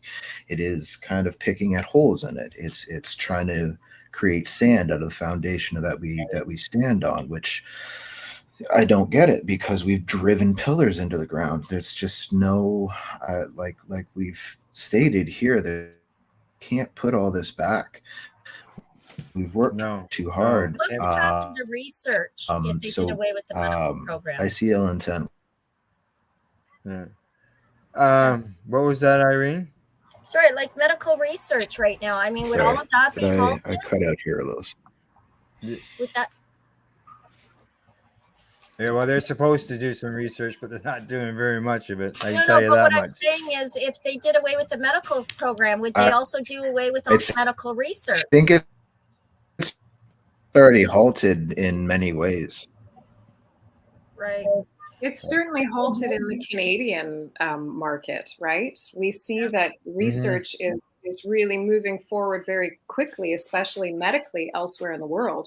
But our Canadian government doesn't even want to know what's going on elsewhere in the world. They focus on, I mean, look at Health Canada's, there's the portion of their site that's devoted for medical practitioners to learn, or, patients to go and get some information. Studies that they actually refer to are so outdated. It's ridiculous. They're like 20 years old, 15 years old. There's so much new research that is out there. And the other thing that Health Canada does is they self-reference, right? Yes. They say, well, go look at this site that says that, cannabis is harmful to the young brain. And that site is government funded. And they go, well, Health Canada said so. So it must be true. And it's this, even in what they just recently published, there's this self-referencing, well, they said, so it must be true. And this is the agenda that we're going to move forward with. Right. I think, what lies at the bottom of all of this is profitability. Absolutely. And not having to be liable for making a shit ton of money off of the people that need to have access to this, right? Wipe our hands of liability and make more profits. It's unfortunate, but I think that we can see that in every other aspect of, society right now. Yeah. That's a hard state. Be happy because there's Soma on every corner. Yeah. This is a general question for all of you, and you can speak just don't speak over top of each other. When it comes to these surveys and input that they ask from Canadians on, the medical program or cannabis, and I've seen them travel around early on where they went to the dispensaries like Ted's and others, BCC, and asked them how they dealt with things. Do these surveys really do much good in the end? Like, they take this input, but do we change their minds much? Like, if they've already got maybe something focused, is it just a procedure that they're just following and going through because they're required to, or do they work? I'll take that if you want. So Health Canada is, these consultations are actually going on for the next 18 months. Okay. The questionnaire that's online that ends November 22nd, and I encourage everybody to go there and give your input. When that's over, then the in-person sessions start. There's a board of 5 people who have been selected. They tell me based on their experience with cannabis. I told them that they needed to have boots on the ground experience, somebody who knows, who's down there in the trenches. I deal in my business every day with black market, with First Nations, with medical growers. We run a clinic. We see it all. We have micro producers and licensed producers. So I get to see it all. And I said, hey, you want my input? I'll be on your board. They said they have people. Thank you. We have people who know stuff. So I'm going to hold them to task. I'm going to make sure that this board has the depth of knowledge that they say they do. I encourage everybody to go to the legislative review email and send a request to be included in an in-person session. I think that everybody who is here tonight is qualified to attend one of these in-person sessions. They're going to be held across the country. There's going to be one probably in Halifax, Montreal, Toronto, probably somewhere in the prairies of Winnipeg or Calgary, and definitely in British Columbia. So it's people like us that need to find a place for these in-person sessions. I did already attend one on the Cannabis Act because of my advocacy in the past. I got invited to one in Ottawa when they were legalizing, and I got to meet the panel, the Health Canada panel, and talk to them directly. There's no better way to get your message across than to sit in a small group, face to face with the Health Canada people who are making the decisions and telling them what you think. And we need to do that. So all of you, there is an email, and if you just Google Legislative Review, Health Canada, Cannabis, the email link will come up. You just click on that, type out your email. It might take them 3 weeks to get back to you. That's roughly about how long it takes them to get back to me. But I think they take the more complicated emails, they take a little longer to consider them, perhaps have group meetings to come up with an answer, right? And it's all very well formulated. Anyway, it's a fun game. But we should all be partaking, and we should all be in their face, okay? There's no better way to tell them everything that we're saying right now, right to their face, and look them in the eye while you do it. So do that. Go there, send them an email, tell them who you are, tell them what you believe in, and tell them that you want to be part of the process, and you understand there's going to be in-person sessions across the country. I want to be invited. Okay, you will go on to a list. Thank you. Thank you. There's only so many people that they can invite, so the sooner you do that, the more likely that you will be chosen to attend one of these sessions. Okay, so I really encourage everybody to do that. Whether you're First Nations, you're medical, you're recreational, whatever you are, there's no better way to look another human in the eye and tell them what you think. Thank you. Yeah, Thank you. Thank you very much. Go ahead. Go ahead, Shawna. I think one of the biggest challenges is that, we have these reviews and these surveys, and it's wonderful that we have an opportunity to have our voices heard. But excuse me, who the fuck knows that any of this exists? If you don't go on to Health Canada's site regularly to know what they're surveying about, who knows in the public eye? I talk to my patients every day, and I encourage them, go look at this, go take part in this, but it's not well advertised, just like our medical system isn't well advertised. Who knows that it exists?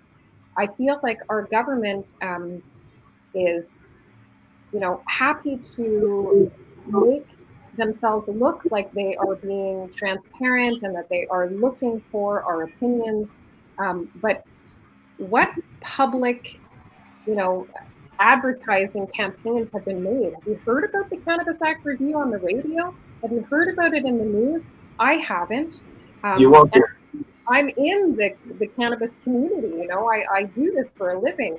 So the general population doesn't know that this is going on. And that's one of the biggest issues. Never mind getting our voices heard, but getting everybody's voices heard. Not just about those of us who sit around this table who take the time and make the effort to know what's going on and to be in the know. There are so many people out there that are not in the know. How do we get our government to better represent us by making sure that these types of things, that there are actually campaigns, public advertising campaigns out there?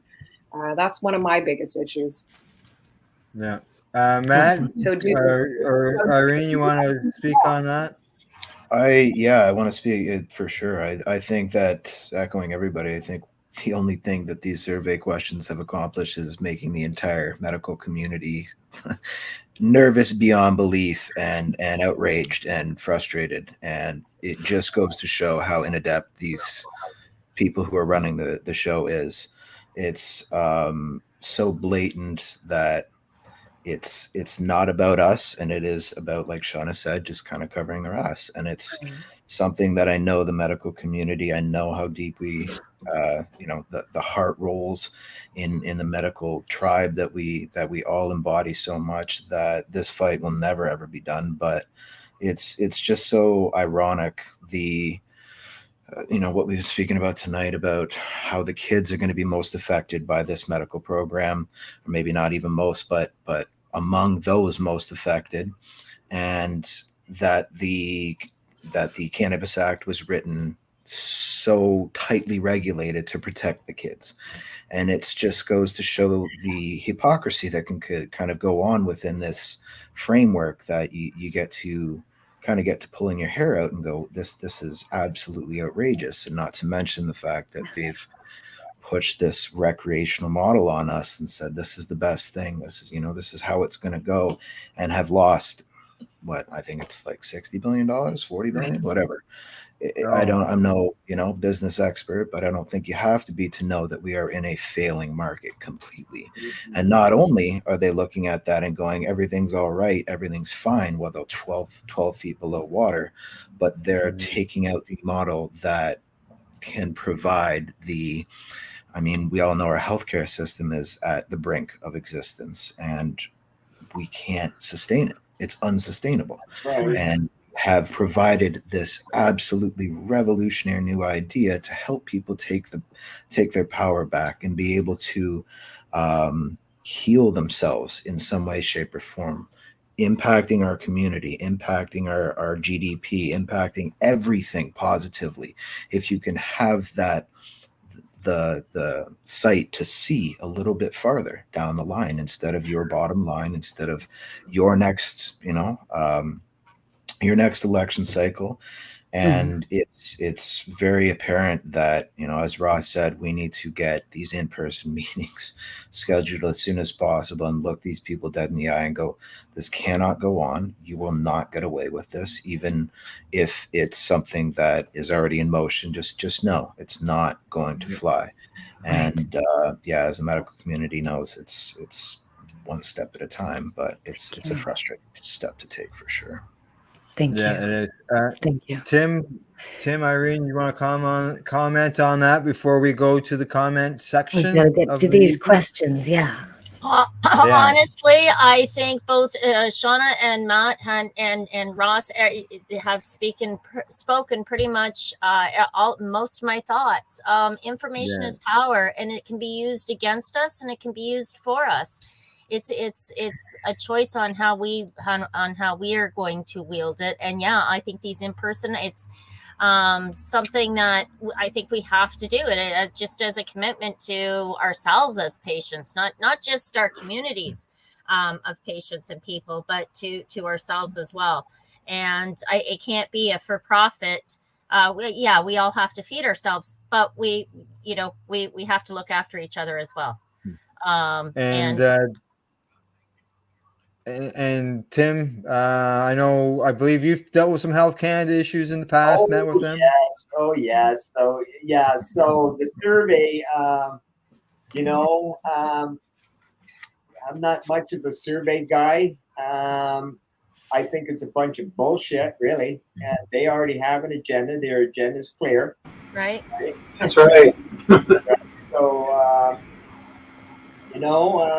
I say it's going to take, some serious boots on the ground, right? Like us, back to court we go. And that's probably where this is going to end. So we all need to get together and create some sort of a fund and start thinking about the future of medical cannabis in a real way. I think that we can make some positive changes here, but it's not going to be with the government. It's going to have to be through the courts again, unfortunately. Unfortunately. They keep violating our rights. So we haven't even discussed really why this is really all started was in Vancouver, right? So drug addicts, drug addictions. I'm one of those guys, right? So, 10 years of addiction to heroin and Oxycontin, and got myself clean using this oil. And so I've been clean for 25 years. But congratulations. Yes, all right. What about all the people that are out there right now, and they are adding up like it's crazy. My small city, which is around 50,000, the homeless there has to be in close to 1,000. Like they're everywhere you look, in the woods, right? In the parks. And the cities are inundated. Vancouver, Toronto, any city, Montreal. And it's the same thing right around the world, right? So we have a lot of hurt and sick people. And we're not addressing that. There's no addiction centers being talked about here across Canada, right? Hospitals, as we all know, are on life support themselves. And so we go to what everybody's been saying. It makes no sense to me. This is a free plant, right? A gift from the creator, and its purpose is to heal. Yes. Right? Yeah. Like, Yes. that's, you know, Yeah. it's easy to see, but they don't come and ask people like us. You know? No. Like, That's you know, there should be someone from that government sitting here talking to us right now, discussing this. Yes. Like, it's an embarrassment, really. They've turned it into a political hot potato, right? Because it works for the base, and that's what you have here. And patients, as usual, are left to deal with it as best they can, and that's the whole unfortunate thing here. All right, we'll go to the comments. I see that there was a few there. Just so you know, Kelly, a little technical talk here in the air. I have extended the broadcast, so if we go beyond 9 o'clock, no problem. Things would be good. Okay, just so you know, as far as what I've got set up. All right. Okay. You know, I'm also fearful for the stigmatism that will be reinitiated. There would be a lot of patients, I think, especially boomers that, you know, to date have been against it, but they've heard so much positive from other patients. Now, all of a sudden, they've got to walk in. They've got to ask a bud tender for information about what can I use for my knee, what kind of products are going to be available. Like, I see so much negative coming from this government move. And I see all the, you know, playing the devil's advocate, jumping to the other side of the equation. It's like, fuck, it really is in the best interest of the government to do away with the medical program. I mean, if they do, they benefit, not just economically, but in so many other ways by appeasing the pharmaceutical industry, by appeasing the CMA, the Doctors Association, I mean, by keeping cannabis as a medical prescription without the proper NDIA or whatever that is, that drug information number that they need, it makes it unclarified, I think is the term that I'm looking. It makes it unclarified for them. And there's too many things left up to the courts, and the government doesn't want that. The government wants control. And whole program has been forced by the courts. On every single corner, they're saying, well, what do you really need a medical system for? And there's enough know-it-alls out there that'll probably give you the information you need so you can go to the corner store. I mean, we gave you everything you wanted. Now, you know, I look at it from the other side of the equation to see how would they argue with us. And that's their first argument, I think. Because they can't identify it specifically, they can't narrow it down because it's a plant. It's impossible. It goes against the regulations of doctors to prescribe it as a medicine, which means insurance companies don't have to pay for it. WSIB, look at all the insurance claims in WSIB and everybody that's fighting, because you know what? They want cannabis over the opiates. They don't want the opiate addictions. I mean, most of us that are out here advocating have had, you know, pharmaceutical addictions because of pain, injury, illness. And we're saying it doesn't have to be that way. There's this beautiful natural substance. No, you can't put your finger on it, because call it God's bud, call it a gift from the universe, call it whatever you want. It works. And it works for damn good reason. Thanks to research, we know that. If they eliminate it from medical, they also save, I mean, billions of dollars in medical research. Like, I mean, it all comes down to that almighty dollar. The buck. All right, let's get to the comments. Absolutely. And we'll start with our most recent one, I believe, was coming up during Irene's most recent conversation here from Tamara Wilton, who said totally agrees with that. So we'll just read some comments and some questions that happened over the last, and keep it to as close to 9 o'clock as possible. Now, we had Glenn who was coming in, and he was saying, even when the courts are on our side and rule in our favor, the government just ignores the rulings. Does anybody want to take or they just make enough change, just a minor change, so that the whole process is start all over again, right? Yeah, exactly. Perfect. And as Owen pointed out, even on his own case, they still haven't met the requirements because of that 10 milligram limit. Right. Yeah. And here's another reason. Somebody asked earlier in the first part about the need for a large grow operation. I have one patient, or had one patient, who is now working with Dr. Elizabeth, thankfully, and doing wonderfully, but should have been dead. Their skin was peeling. They were having a lot of issues, medically speaking.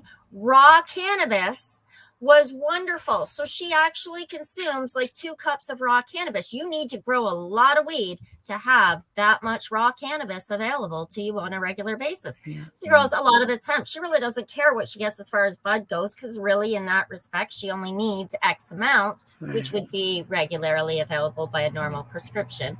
But on the other side of the equation, having the raw cannabis available to her has been instrumental in not only changing the quality of her life, but giving her a length of life. Excellent. Now, speaking of prescriptions, Daniel Smith came in and said even benefit companies should be covering cannabis prescriptions if they cover opiates. Right. Anyone want to take that? Yes.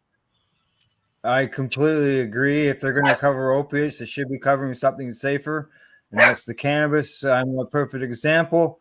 I've had my Crohn's disease for 19 years. I've had 2 prescriptions for opiates while I've been hospitalized. Other than that, it's just cannabis. I have saved governments thousands of dollars, tens of thousands, who knows, hundreds of thousands of dollars, just because I use cannabis instead of the opiate drugs. And everybody should have that option. But Al, can I challenge you in saying that you may be saving the government on one end, but you're not making them more money on the other end. And, you know, one of the realities of the situation is that our pharmaceutical industry basically runs our government, right? Yes. And you know, I know that that's maybe a taboo thing to say, but it's the reality of things. And you know, the almighty dollar is what pushes us forward. Look at what we've just lived over the last couple of years, government coming together with healthcare and making our health decisions for us. We're on a spiral running out of control. You know, keeping us sick is more profitable than much more profitable. Help ourselves get well. And you know, that's no money in cures. The reality of where we're at right now. That's really what you said there, Shawna, that's really the basis of the whole plant world, right? So, you know, when we were young, you know, we grew our own vegetables, right? So we got our medicine right in our yard, right? And so along come Western science and Monsanto in 1973 and literally changed the whole world, how we operate, right? And so we didn't turn over the ground to plant our seeds. You know, that was a Western way, right? So, that was, we need to get back to our medicines, and that is fruits and vegetables and salads. And really, that's what we need to be prescribing. But that's empowering people, right? Empower the people with knowledge so that they can eat better. Like, what are we doing right now? Go to your grocery store. What are your and there is the problem, right? There is the problem, right? It's about control and control of profits and control of, you know, where those profits are going and who's in control of them. You know, allowing people to have access. I think our whole recreational system is like, you know, a mirror, like, you know, oh, you've got, like, it's like the veiled mirror, the smoke and mirrors, or whatever you want to call it. Oh, you've got access. You don't need anything anymore. You can access what you need and shut us up and stop us from empowering ourselves with knowledge and the ability to heal ourselves, because that's not a profitable model. No, it's not. Educated people make informed decisions, and they really don't like that. That's right. Especially when you know what's coming, and we we look back at something like the opioid addiction, just know that we're dealing with people on both sides that just threw up their hands and not only allowed that, but facilitated that in one way, shape, or form. And that's something that we know, as it was put, that it's much more profitable to keep us sick, but it is much more positive for humanity not to be that way. And I think that's fundamentally what we know, but have moved so far away in the way that we're indoctrinated into the societies that we are, that, as you say, are kind of set up by the pharmaceutical companies. That was a huge revelation for me, and especially I'm glad to say that I see a recent trend of people really taking back their own health in many ways, whether it's looking to shop organic, whether, like Tim said, people are really looking at growing their own vegetables in the backyard, whether it's to save a buck or to have that therapeutic value of it. Because that's another thing I love to tell people about cannabis is, the really the only thing addictive about it is growing it, and the therapeutic value that comes from that is it's communal. It brings us back to being empowered. It brings us back to being neighbors. It brings us back to knowing what's going in our bodies and what's going on around us. And they really don't like that. But as we all have gotten together and saying, we don't care. We just don't. And what they want is absolutely not in our interest at all. And I think we're throwing almost the entire thing out because we know we're being put in a maze. And I'm really happy to be along with so many people who have just taken the chainsaw out and cut through and just gone, you know what? No, we're making our own path. So it's a tough road, but proud to be on it. Irene, I see you're looking to say something there. Yeah, I was just gonna say, I mean, one of the ways to control a people is through their food and medicine, and not being able to identify the plant. They don't have to make it a drug that is prescribed. And I hate using the word drug for cannabis because it's not. It's natural food and medicine. And I mean, if history has taught us anything, it's taught us that we will be scorned for preaching the benefits of it that can be gleaned from it. That being said, I mean, if anything, we go forward and you just keep teaching, you just keep educating, you keep informing people. And getting in their faces, like you say, so, standing up in those, in the representing in those legislative assemblies and saying, this is a medicine, this is a food, this is much more than just a drug. And no, you can't label it, but it needs to be made available. And therefore we need a very definitive medical program to protect the rights of our patients, to protect the rights of patients, to protect the Charter of our rights as Canadians.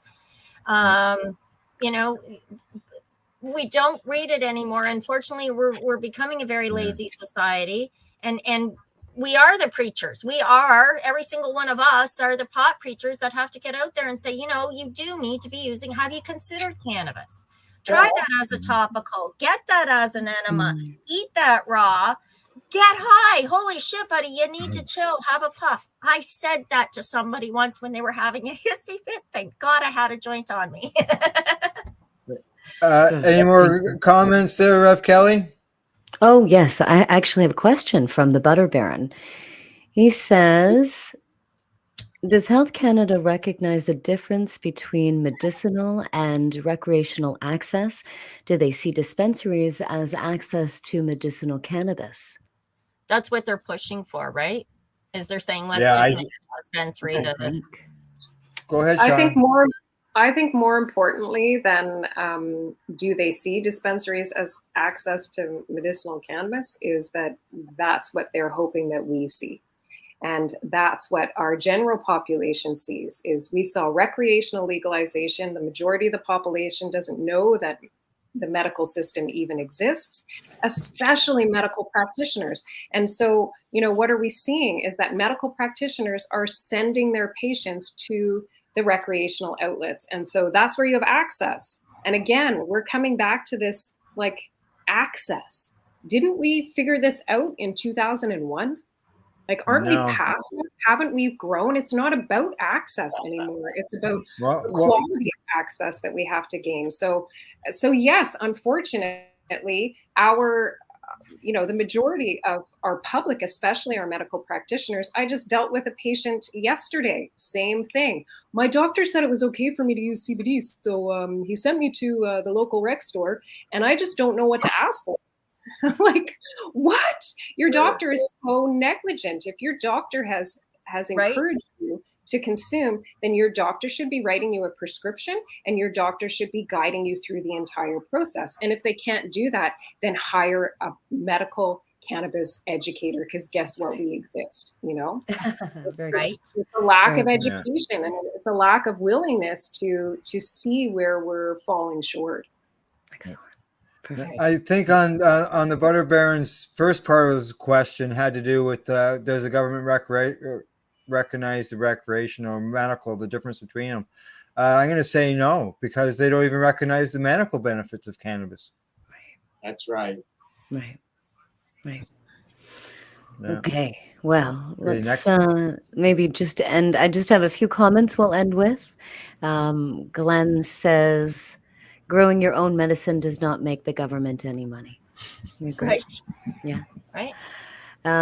Daniel Smith says that he loves the First Nation aspect. I think so, do you, Daniel. Yeah. Thank you. Yeah.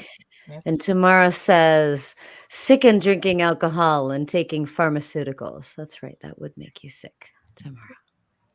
Yeah. And then likewise. Richie says, Jack Kungal is the answer and the example to present to the government why medical is important, love overall. Yeah. This is an example. Wonderful. No. Yeah. All right. Well, we got a few minutes left there. We just want to wrap up with some general comments. All I'll let we're passing the Duchy to the left, and left. I don't know. Left is what? And that's Irene. Closing comments. Anything you want to say? We'll just go around the table. Oh, so that's going to me? Yes. Yeah, that's you. Yeah. Info is power. Info is power. Thank you for having me here tonight, and thank you to everybody who's out there fighting. And if I can aid and support in some way, double our voices, make us louder, I'm there. Let me know how I can aid and support, and I'll keep everybody else in mind. And that's what it is. Info is power. Collaboration over everything else. Thank you. Many voices. Thank you. Thank you. Matt? Just want to thank everyone here, both on the panel and listening, for your shared voices in this amazing community. I know we're all preaching to the choir here, talking about such important and amazing topics and things that really need to be addressed. And I urge everyone out there to just keep doing your best to voice his opinions. It's so important to really get together and share these amazing stories and like-minded perspectives of this incredible plant and the people that we represent. So just want to thank everybody for taking the time, and really appreciate and send out a thank you to all the shoulders that we stand on, both in the medical community and in the cannabis community overall. We've had some amazingly brave people get us this far, and I really want to tip the hat to each one of them, and to all the future advocates as well. So thank you. Thank you. You're welcome. Pretty much the same, yeah. Hats off to all of the people who got us to where we are. A lot of them now gone, but never forgotten. I'd like to shout out to Dr. Hornby. Correct. But so on all the trailblazers that made it possible for all of us to do what we do, and all of the people that just have recently, in the last 2, 3, 4, 5 years, has been overwhelming to our community. And so hats off to future young folks who take up the cause of medical cannabis. Our hats are off to you, and drop us a line if you need help getting started. Thank you. Okay. Thank you. Shawna? Yes, I Thank can you. Thank you, echo Tim. everything that everyone has said so far. Thank you so much. Thank you for having me.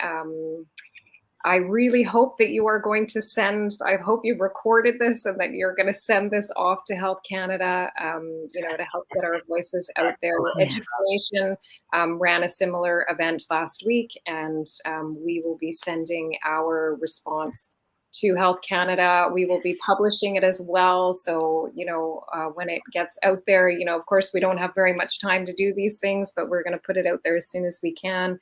Please feel free to sign your names to it. Make sure that you get your voices heard. There are 2 surveys on Health Canada, one in regards to the Cannabis Act in general, and one in regards to its effect on the Indigenous communities. Make sure that you fill in those surveys and get your voices heard. That's number 1, most important. And I really look forward to continuing to work with you all. What an amazing group of people. Thank you for continuing to fight the fight. Thank you, Shawna. Thank you, Shawna. Ross? Yeah, I'd like to echo Shawna's words and say get out there and tell them what you think. It's available right now. It only goes to November 22nd, and then the online consultations are closed. So please go there, answer all their questions. You're going to say, wow, what a bunch of inane questions that have such obvious answers, but tell them in no uncertain terms what you expect, not what you want, what you expect. And if we all do this, especially us, okay, because we are all the ones who represent the thousands and thousands of other people whose voices aren't heard. We really need to get directly to the source of this regulatory structure to ensure that our rights are defended and we are not taken advantage of, and we're not going to be pushed around. And we have to let them know that, but we have to do it in a very professional way that is not insulting, that you have to make yourself sound very credible, and everybody has done that here tonight in spades. So just reflect that to them in person, send them that email, fill out that consultation document, and request that in-person access. I think we really can make a difference, and I think that we are not going to lose our medical program. We won't let that happen. Thank you. Thank you so much. Thank you. Rev Kelly. Oh, my goodness. My goodness. All the blessings to all of you tonight. And everybody that stayed and watched over the past couple of hours. There's been so many views and so many comments, and you're also passionate about it, and you should be absolutely passionate about it and fired up and collectively coming together for all of the issues that we talked about tonight, and have your say and use your voice. If not for you, if not for the life right now, for the children. We've brought it up so many times tonight. The children, the little ones right now that are coming, and then they don't need the pills. They don't need that at all. So let's hope by the time that they get to a point where they do, that we have this kind of medicine for them, and it's never ever taken away, because they can't go inside of dispensaries. They can't go inside the retail shops. So they need the medical program. So even if we just think about the little ones right now, I send you my blessings and gratitude for that. Thank you. And as we close off, I'd like to say thanks to everybody who participated tonight, everybody that's here right now, as well as to Owen and Ted Smith and Debbie Stultz-Giffin, who had to drop out due to internet connection issues. We did have some issues throughout the night, but I think we got the word across, obviously, for what we're accomplishing tonight, and that's hearing from the patients and from people who are involved in all of this. Over the years, things have really changed. When I first got involved in all this, we were just meeting at there was just a few patients talking at trade shows and handing out leaflets and little pieces of paper, and people were just looking at us and thought we were crazy. Here we are 15 years later, and people aren't thinking we're so crazy anymore. people are supporting, cannabis patients in the cannabis program, and it's something that's that has to be saved. It's where patients have worked so hard, and I don't think we're about to just let it go out with the bathwater. So thank you all for being your voices and having your voices heard. We really appreciate it. Thank you, everyone. Good night. Thank you, everyone. You're listening to the Pace Radio Network here at paceradio.net. The views expressed by the individuals during this broadcast are their own opinions, and they may not be the same as those of their group or other organizations they may be involved with. BMA Hydroponics has everything you need to succeed. Visit our hydroponics superstore at 404 Maitland Drive in Belleville, and we'll show you how to grow your own quality cannabis for pennies per gram. We're open Mondays, Tuesdays, Wednesdays, and Saturdays from 10 a.m. to 5 p.m. and Thursdays and Fridays from 10 a.m. to 7 p.m. Call 613-967-9888. BMA Hydroponics. It's worth the drive. The only way to go. When you have a pain that's reached its peak, Legacy for 20, it's so unique. If organic cannabis is what you seek, here's your trusted partner 7 days a week. Suppository salves, vapes and drops, topicals, edibles, infused pop.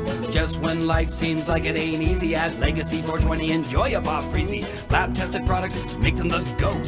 Legacy 420 out on your road. Legacy 420 in Tyendinaga Mohawk territory. Indigenous organic cannabis at its finest. Did you know that the Pace Radio Network isn't just a radio network? That's right, because most, but not all of our programming is now done via video and is then podcasted at paceradio.net. So if you want to watch our programming, you'll find us on the Pace Radio Network's Facebook page, plus the show's own page, and you'll find us live on the network's YouTube channel. And don't forget, you can find it all, video and audio, at paceradio.net. Enjoy the buzz of legalization with Campbellford Lifestyle Shop. From lights to plant nutrients, books, consumption accessories, and more, we've got all your basics to grow or consume cannabis. Visit our info center or take a look at our piercing services and body jewelry, now available in-store through Campbellford Lifestyle Shop, 17 Bridge Street West, Campbellford. You're listening to the Pace Radio